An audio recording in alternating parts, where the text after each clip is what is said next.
c'était elle a dansé sur la glace avec son partenaire Fabien Bourza. Ensemble, ils ont décroché 2 titres de champion d'Europe, 2 médailles de bronze aux mondiaux. Nathalie Péchala, bonjour, merci d'avoir accepté notre invitation sur le plateau de TV5 Monde. Vous pensez aujourd'hui que le sport féminin a davantage sa place dans les médias, puisque c'est pour ça qu'on se mobilise pour le sport féminin aujourd'hui?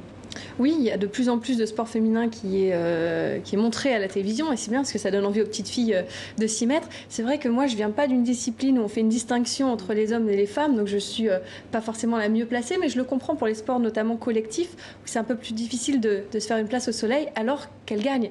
Que ce soit en foot ou en rugby, on a quand même des grandes championnes, donc c'est évidemment très bien de les mettre en lumière.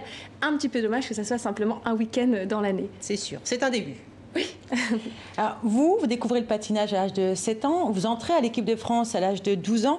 Qu'est-ce qui a été le plus dur pour vous en tant que petite fille, justement, ou adolescente après, dans votre parcours? Ce qui a été le plus difficile, c'est forcément d'avoir dû quitter ma famille à l'âge de 12 ans pour aller dans les internats, dans les familles d'accueil et pouvoir me débrouiller seule pour mener mes études et ma passion en parallèle.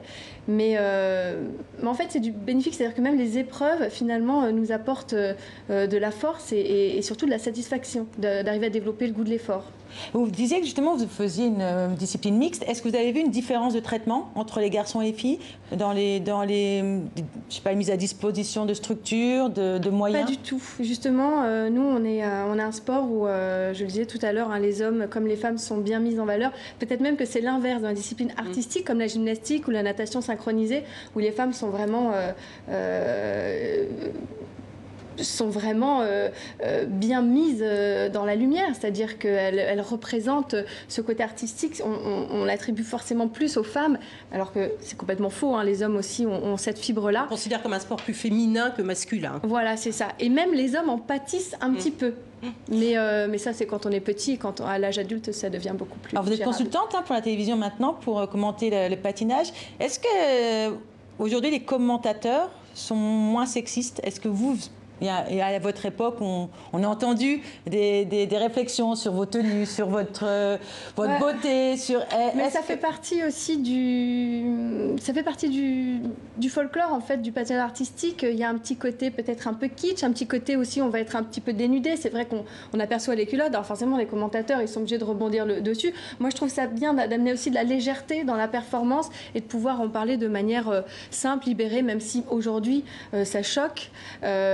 Moi, ça m'a jamais vraiment choqué du moment qu'on respecte les performances délivrées par les athlètes. Les temps ont changé aussi. Hein. Oui, j'ai l'impression aussi. On a beaucoup de choses qu'on n'ose plus dire.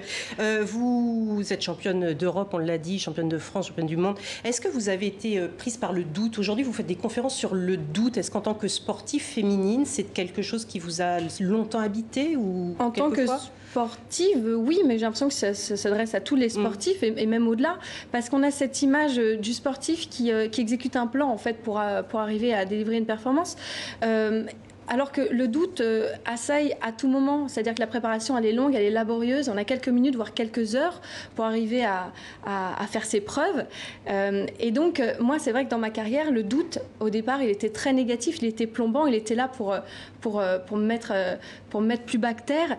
Et en fait, à force de tisser une relation avec ce doute, d'apprendre à le dissiper dans les moments clés ou de le convoquer quand on gagne ou aussi quand on perd, ça m'a fait évoluer, ça m'a fait progresser, et aujourd'hui c'est vraiment un allié dans ma vie personnelle comme ça l'a été dans ma carrière de patineuse, et je pense que dans tous les postes à responsabilité ou des petits enjeux de la vie quotidienne, le doute il est partout, il est bénéfique et il nous sert à évoluer et à il faut le dompter. Alors, très rapidement, exactement, vous êtes marraine de Holiday on Ice qui fête ses 75 ans. Est-ce que justement là le patinage il est plus léger, il y a moins de doutes? Alors, et je pense qu'il y a du doute en amont dans tout le processus de créativité, mais là, aujourd'hui, le spectacle est complètement rodé puisqu'il nous vient d'Allemagne. Il sera en France à partir du 28 février. Et alors, on a de la performance technique et physique, mais aussi beaucoup de costumes, 360 costumes. Et on a 40 patineurs donc, qui s'adonnent à un spectacle haut en couleurs et en surprise, évidemment. Ça vous manque, le patinage? Non, j'ai toujours un pied dedans, donc la sensation de glisse, c'est ce qui me manque le plus, mais j'y vais toutes les semaines. Hein, donc, mais non, ça ne manque pas du tout, le côté costume à paillettes, ça, je l'ai rangé au placard. Merci beaucoup. Merci beaucoup, Nathalie Péchala.